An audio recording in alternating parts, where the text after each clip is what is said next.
स्वागत है आपका। आपके साथ मैं हूं शिल्पा रावत। तो आपको बता दें, आज सीएम योगी आदित्यनाथ ने करोड़ों की सौगात एक तरफ उत्तर प्रदेश में दी है और दूसरी तरफ आज अमित शाह हैदराबाद में मौजूद हैं। आपको बता दें, अमित शाह हैदराबाद में गरजेंगे, निगम के चुनाव यहां पर हैं। मुख्यमंत्री योगी आदित्यनाथ भी कल यहां पर पहुंचे थे और आज रोड शो हो रहा है अमित शाह का। तो दो तस्वीरें आपके टेलीविजन स्क्रीन पर। इस वक्त की दो बड़ी खबरें आपको हम बता रहे हैं। एक तरफ सीएम योगी आदित्यनाथ वर्चुअली जुलकर करोड़ों की सौगात जो है वो दे चुके हैं उत्तर प्रदेश वासियों को। दूसरी तरफ गृह मंत्री अमित शाह का रोड शो हो रहा है। लेकिन रोजगार भी हमारे लिए बहुत महत्वपूर्ण है। उत्तर प्रदेश जैसे राज्य में हम इसकी कीमत पहले नहीं समझ पाते थे, लेकिन जब कोरोना कालखंड के दौरान हम लोगों ने रोजगार के महत्व को देखा, 40 लाख से अधिक प्रवासी कामगार और श्रमिक प्रदेश में आए, हमने उनको एक बार राशन किट उपलब्ध करवाया, लेकिन वे चूंकि मेहनत कश थे, उन्होंने कहा हमें कार्य चाहिए और मनरेगा के माध्यम से, विभिन्न अन्य योजनाओं के माध्यम से जब कार्य प्रारंभ हुआ, हर एक व्यक्ति खुशहाल है, कुछ ना कुछ कार्य करते हुए दिखाई दे रहा है, अपनी हुनर और अपनी पूरी प्रतिभा का लाभ गांव को दे रहा है, पंचायतों को दे रहा है। और यही मैं अपेक्षा करूंगा कि जो कार्य आज यहां पर पंचायती राज व्यवस्था के माध्यम से, यहां पर जिला पंचायतों के माध्यम से हुआ है, मैं सभी जिला पंचायत अध्यक्षों को, उन्होंने इस कार्य के साथ अपनी सहमति जोड़ी और आज एक साथ हम लोग इस योजना के माध्यम से 1825 मार्गों के नवनिर्माण में लगभग 650 करोड़ रुपए की परियोजनाओं का एक साथ शिलान्यास करने जा रहे हैं। एक बड़ा कार्य आज यहां पर आपके माध्यम से हुआ है। सबसे बड़ी बात यह है कि कार्य जब टिकाऊ होगा तो उस कार्य की टिकाऊ के साथ आपकी पहचान भी बनेगी, लोग आपके कार्य को एप्रिशिएट करेंगे, आपकी जिला पंचायत सदस्य को, जिला पंचायत अध्यक्ष को, पंचायती राज व्यवस्था को भी। ऐसे ही प्रधानमंत्री ग्रामीण सड़क योजना के कार्यों का है। आपने देखा होगा, जब शुरुआत में प्रधानमंत्री ग्रामीण सड़क योजना प्रारंभ नहीं हो पाई थी और जब प्रारंभ हुई थी तो इसकी गुणवत्ता पे प्रश्न उठे थे, तब भारत सरकार ने फिर 5 वर्षों तक इसके अनुरक्षण का दायित्व दिया था। उसके बाद व्यापक पैमाने पे जो कनेक्टिविटी का कार्य हुआ, लोगों ने इसको बहुत हाथों हाथ लिया। इसने भारत की अर्थव्यवस्था को एक नई पहचान दी है, यानी रोजगार भी है और अर्थव्यवस्था भी है। भारत की अर्थव्यवस्था को मजबूती प्रदान करने में ग्रामीण क्षेत्र का बहुत बड़ा रोल हो सकता है। और मैं तो चाहूंगा, हमारे ज्यादातर जनप्रतिनिधि आज के इस कार्यक्रम में हैं। मैंने आज ही मुख्य सचिव उत्तर प्रदेश से इस बारे में कहा है कि हम देश की जीडीपी की बात करते हैं, प्रदेश की करते हैं, लेकिन जो हमारा आधार है पंचायतों का, क्षेत्र पंचायतों का, जनपदों का, इनकी जीडीपी की चर्चा क्यों नहीं करते? आखिर इनके पास, इनके स्वावलंबन के पथ पर अग्रसर बढ़ने का कार्य ही वहां की जीडीपी का आधार बन सकता है और बन सकता है। आप गांव को स्वच्छ रखिए, गांव के तालाबों को, अगर वह मंदिर किसी धर्मस्थल से जुड़ा हुआ नहीं है, उसका कॉमर्शियल उपयोग करना सीखिए। उसमें गांव का गंदा पानी, गांव का ड्रेनेज और सीवर गिराना बंद करिए। आप देखेंगे गांव की आधी बीमारी दूर होगी। गांव के पास पैसा आएगा तो गांव का पैसा गांव के विभिन्न सार्वजनिक कार्यों के साथ जुड़ करके गांव के रोजगार को आगे बढ़ाने में बहुत बड़ी मदद कर सकता है।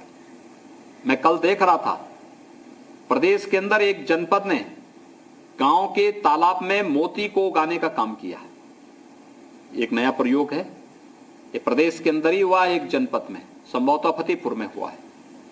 ऐसे ही बहुत सारी जगह आप सिंगाड़ा उत्पादन का कार्य कर सकते हैं। गांव में 4-4, 5-5 तालाब है, कर सकते हैं। कहीं मछली उत्पादन का काम आप कर सकते हैं। ये कार्य, अगर धार्मिक भावनाएं आहत नहीं होती हैं और हम इसका कॉमर्शियल उपयोग विशुद्ध सात्विक भाव के साथ, लोगों के रोजगार के साथ ध्यान में रख करके ईमानदारी से आगे बढ़ाते हैं, बहुत बड़ा कार्य हो सकता है। अंततः पंचायत के पास आने वाला पैसा ये विकास की दिशा से आगे बढ़ सकता है। मैं देखता हूं कि ग्रामीण क्षेत्र में, क्षेत्र पंचायत की लैंड पर, जिला पंचायतों की लैंड पर कोई भी कब्जा कर लेता है। अगर हम इसका कॉमर्शियल उपयोग करना प्रारंभ करें, क्षेत्र पंचायत जहां भी बने हैं उनके पास विस्तृत भूभाग है, वहां पर उनके द्वारा भी दुकानें बनाई जा सकती हैं, कॉमर्शियल कॉम्प्लेक्स बनाए जा सकते हैं। और कॉमर्शियल कॉम्प्लेक्स बनाते समय आप लोग इस चीज को ध्यान में रख सकते हैं कि वहां कैंटीन भी आप अच्छी बनाइए। गांव का व्यक्ति आता है अपने कार्य के लिए क्षेत्र पंचायत में या जिला पंचायत में, वहां पर अगर आप वन डिस्ट्रिक्ट वन प्रोडक्ट को, जो भी उत्पाद वहां की है उसके लिए भी एक शोरूम दीजिए, उसको भी डिस्प्ले करिए, कैंटीन बनाइए, उस विकास खंड की या उस जिला उस जनपद की क्या उसका अच्छा भोजन है उसको रखेंगे, जो भी आएगा वो प्रभावित होगा। इसके अलावा वहां पर दुकानें बनाकर आप देंगे और कॉमर्शियल दृष्टि इसको आगे बढ़ाने का कार्य करेंगे तो क्षेत्र पंचायत और जिला पंचायतों के पास भी एक पैसा आता हुआ दिखाई देगा। इस पैसे का फिर व्यवस्थित कैसे इसका उपयोग किया जाना है, विकास के लिए करिए, पैसा पैसे को बनाएगा, ये सोच हमें विकसित करनी पड़ेगी।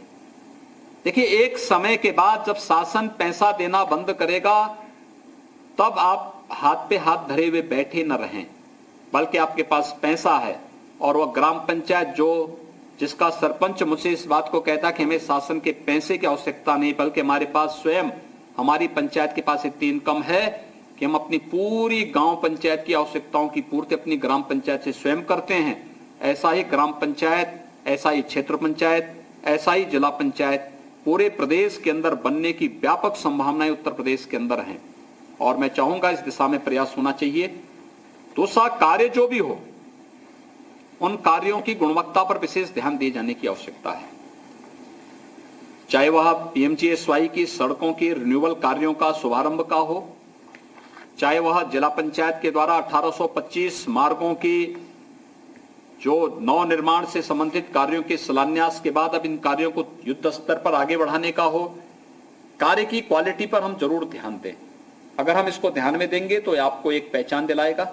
जिला पंचायत के जो भी हमारे अध्यक्षगण हैं, सदस्यगण हैं, हमारे प्रदेश सरकार में मेरे सहयोगी मंत्रीगण हैं, जो माननीय विधायकगण और सांसदगण हैं, मैं इन सबसे भी कहूंगा कि एक टीम भाव के साथ कौन कार्य पंचायत को करना है, कौन क्षेत्र पंचायत को, कौन जिला पंचायत को, कौन विधायक और सांसद निधि से, यद्यपि सांसद और विधायक निधि इस समय सस्पेंड है, कोविड में सारा पैसा इस समय लग रहा है, कोविड मैनेजमेंट में, अभी कोविड समाप्त नहीं हुआ है, लेकिन ये जब भी बहाल होती है हमारा एक समन्वय होना चाहिए। जिस भी निधि का पैसा जाए हमारा एक प्रयास होना चाहिए कि इस पैसे को कैसे हम कहां बेहतर उपयोग कर सकें कि अधिक से अधिक संतृप्तता का लेवल व्यापक पैमाने पर हो और सबके पास हो। विकास सब तक पहुंचना चाहिए। जब विकास सबके लिए है तो उन सब तक पहुंचाने की प्रक्रिया का हिस्सा भी हमें इन सभी संस्थाओं को आपसी समन्वय के माध्यम से करना चाहिए। मैं एक बार फिर से यहां पर आज पंचायती राज विभाग को, ग्राम्य विकास विभाग को, विभाग के मंत्रियों को और सभी जनप्रतिनिधियों को, खासतौर पर जिला पंचायत के अध्यक्षों ने सहमति देकर के एक साथ 750 करोड़ रुपए की इन परियोजनाओं के शिलान्यास की दिशा से आज उन्होंने अपनी सहमति देकर के आज इस कार्यक्रम को एक साथ प्रारंभ कर रहे हैं। मैं चाहूंगा कि अगले 1.5-2 महीने के दौरान इन कार्यों को समयबद्ध ढंग से आगे बढ़ाने और क्वालिटी पर विशेष ध्यान देने का भी कार्य करेंगे तो उन्हें एक नई पहचान मिलेगी।